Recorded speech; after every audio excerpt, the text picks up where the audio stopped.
করো গতি নুপুরে ধ্বনি শুনে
ছাড়িয়া নাহি গো দেব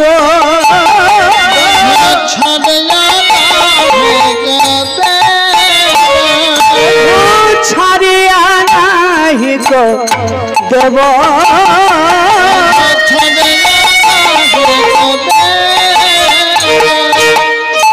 গোবিন্দ বললেন সে কি গো চন্দ্রা তুমি আমাকে ছেড়ে দেবে না? বললেন না। তবে তুমি রাখবে কোথায়? বলে সে রাখার আমার জায়গা আছে। বলে কোথায়? চন্দ্রাবলী বললে বধূ হে সীতা যখন হারিয়ে গিয়েছিল সেই সময় হনুমানের অনেক ভূমিকা ছিল।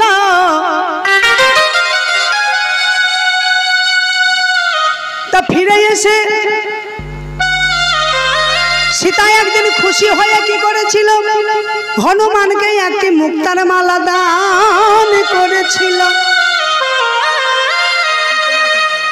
আর হনুমান সেই মালাটিকে কি করেছিল না, তো সেই মালাটিকে ঘুরিয়ে ঘুরিয়ে দেখেছিল। কেন ঘুরিয়ে ঘুরিয়ে দেখেছিল? ওই মালাতে আমার প্রভুর নাম লেখাই আছে কি না, আছে কি না।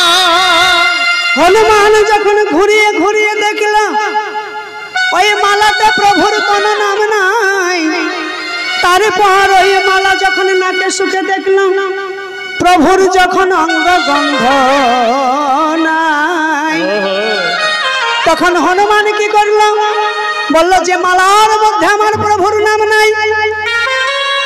বাহ বলি হারি। হ্যাঁ, যে মালাই আমার প্রভুর অঙ্গ গন্ধ থাকে না, অঙ্গ গন্ধ থাকে না, সে মালা তো আমার কাছে কোনো মূল্য থাকে না, মূল্য থাকে না।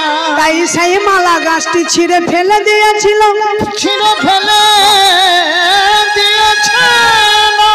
লক্ষণ বললে তোমার কাজ নেই, যে জন একজন বনের পশু সে ওই মূল্যবান মালার মূল্য কি বোঝে? তাই সে ছিঁড়ে ফেলে দিয়েছিল। লক্ষণ বলেছিল ওরে হনুমান এই মালা ছিঁড়লি কেন? হনুমান বলেছিল যে মালাই আমার প্রভুর নাম লেখা নেই, যে মালাই প্রভুর অঙ্গগন্ধ নেই, সে মালা আমার কাছে কোনো মূল্য নেই। তদুত্তরে লক্ষণ বলেছিল রে হনুমান, বনের পশু হয়ে তোর এত বড় স্পর্ধা, এত বড় মূল্যবান মালা তুই ছিঁড়ে ফেললি। তবে মালা যখন ছিঁড়ে ফেললি বলতে পারিস তোর এই হৃদয় মাঝে, তোর হৃদয় মাঝে কি তুই রাম সীতাকে দেখাতে পারবি? তোর কি দেহের মাঝে রাম সীতা লেখা আছে, রাম নাম লেখা আছে? হনুমান বলেছিল রাম নাম লেখা দূরের কথা, আমি এখন দেখিয়ে দিতে পারি আমার হৃদয় মাঝে যুগল মূর্তি আমি দেখাইয়া দিতে পারি, আমি দেখাইয়া দিতে পারি। অমনি হনুমান নখ দিয়ে বক্ষ বিদীর্ণ করে সেদিন দেখাইছিল যুগল মূর্তি।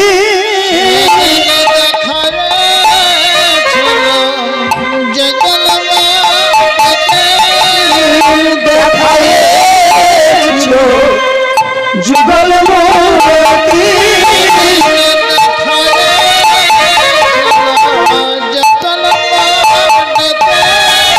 বলে হনুমান তার নাম দিয়ে হৃদয় বিদীর্ণ করে দেখাইছিল যুগল মূর্তি।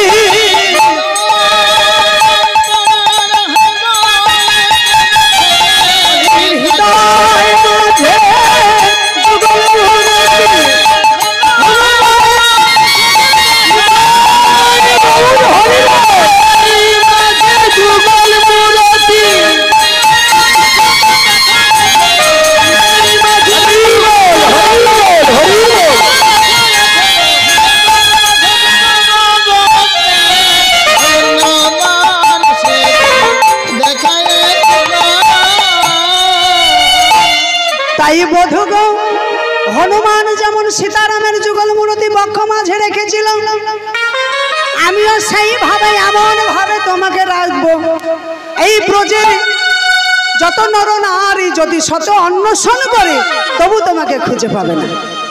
আমারে বুক চিরিয়া আমার যেখানে পরাণ সেখানে তোমারে থব।